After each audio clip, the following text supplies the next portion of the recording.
Машина айдап баратасыңбы? Жууп алып айдатчы. Кызың мындай керек болсун сен атың сенин жоргоң.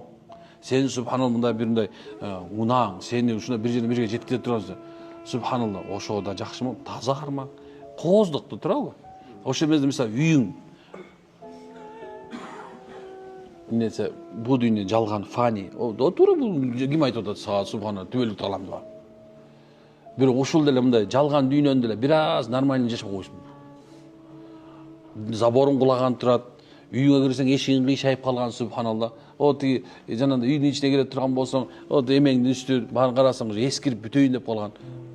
Карасаң несе бул дүйнө фани, дүйнө жалган дүйнө, бул кызыкпаш керек. Жок, кызык деп эч ким айткан жок. Нормально болуп койду деп айтып атабыз. Бул дүйнө кызыга турган эле эчтеке жок өзүчү. Мындай мисалы аябай укмуш нерсе кызыксаңар, жакшы үй салгансаң, конкрет үй салсаң, жанына ошондон башкача салып койсо, үйүңө наразы болуп каласың өзүңчү. Сонун машина алып, эми мына масла жеттим деп атсаң, субханалла, башка жумаш болуп калса, мындай жүрөгүң ооруп, эмне кылам билбей каласың. Бул дүйнө ушундай.